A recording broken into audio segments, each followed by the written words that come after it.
So I'll chime in. I haven't broken into this space yet, but I've been always interested in doing so.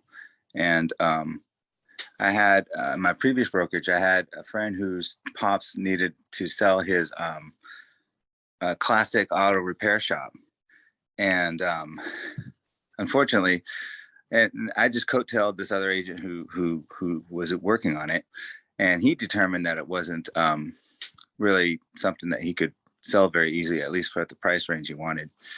But now that I'm with EXP, and you guys obviously are rock stars in this space, I wanted to circle back and just really be the four person on this, or at least know who to hand it to partner with, to kind of help me revisit maybe there was something missed, or something, so that we could help him retire. He's trying to retire. His family's trying to get him to retire, and he's got a niche. He's got like a huge clientele, Mhm.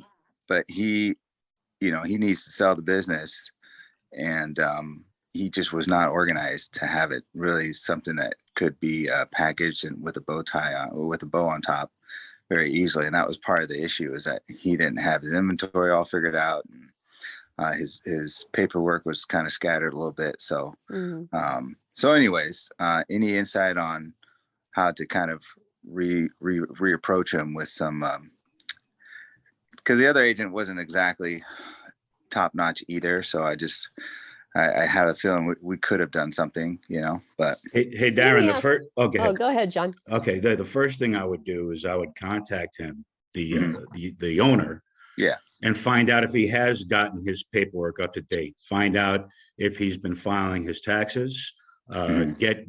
Make sure that he has everything that a business broker is going to need in order to do the evaluation. Because if he's not prepared, it's just going to delay the process. So the first thing I would do is to have a conversation with him. Make sure that he's still interested in selling the business. A, B, find out if he has the last 3-year tax returns readily available, if he has a current P&L and balance sheet readily available. Is he a one-man operation, or does he have a full-fledged business? He's one man plus one other, person to help. So See, now a one-person business is going to be a challenge to sell, because it may be a challenge or very difficult to replace him. So if Mhm. I'm, if my background is in building, breaking down and putting together classic cars, that might be a business that I'm interested in, but that's a very limited amount of people. So that's the other thing that he has to take in consideration. And any business where it's always reliable on one person, you have to take in consideration is that if you sell a business like that, is it a sellable business? Who can buy it and replace that person? Because in a lot of instances they can't.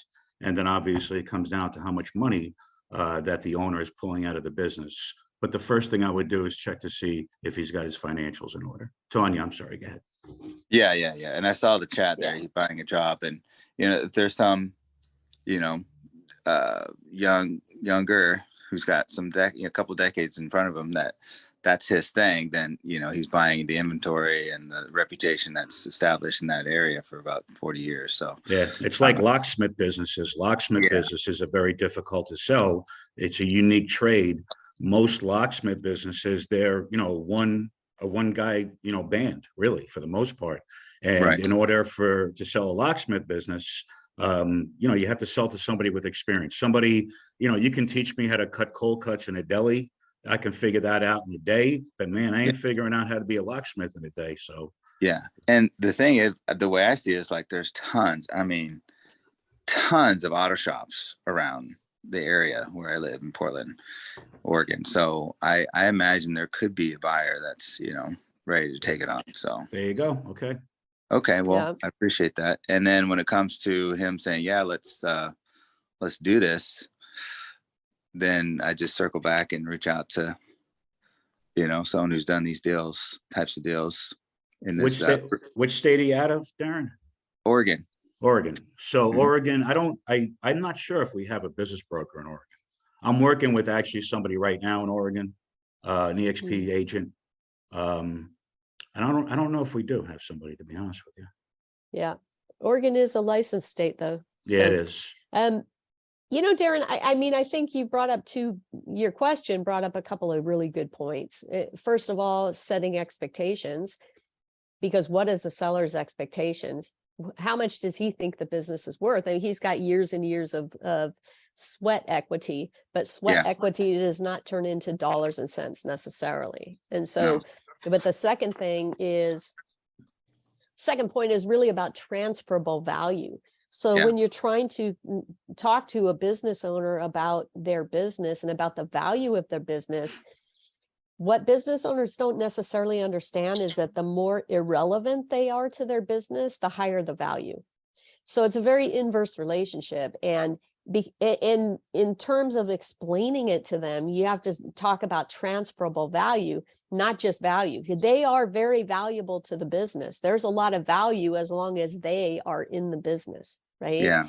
But if he's trying to retire, there's a whole lot of knowledge and experience and everything that walks out the door with him. So then the question becomes, what is the transferable value of the business? What is the value of what will be transferring over to a buyer?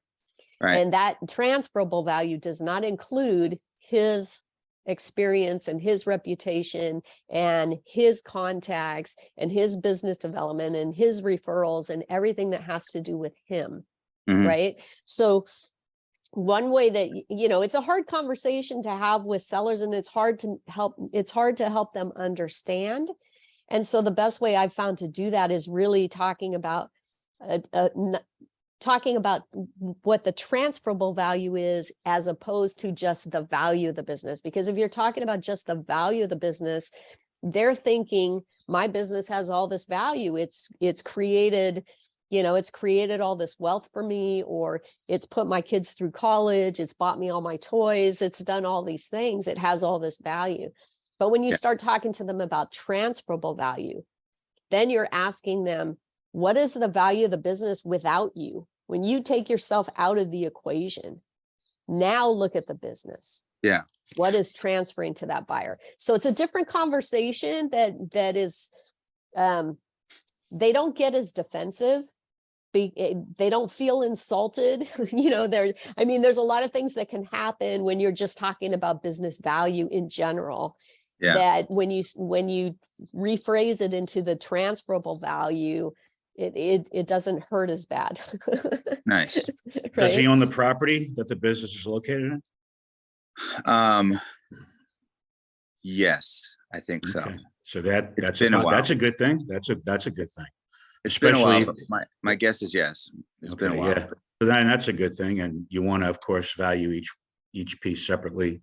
But it definitely increases the odds of it being a sellable business now that he has the property, because it touches upon what you just said earlier, is that he's in an area where there's a bunch of auto mechanic places, and we're seeing, at least I'm seeing right now in commercial, a lot of cities there pushing those type of businesses into certain areas. And it's primarily because developers are coming in and they're just building, you know, apartment buildings. They're putting off Class A office, they're putting mixed use. So there's better value there. So Yeah. I'm seeing that a lot. With that said, it's definitely a plus that he owns the property. Nice. All right. So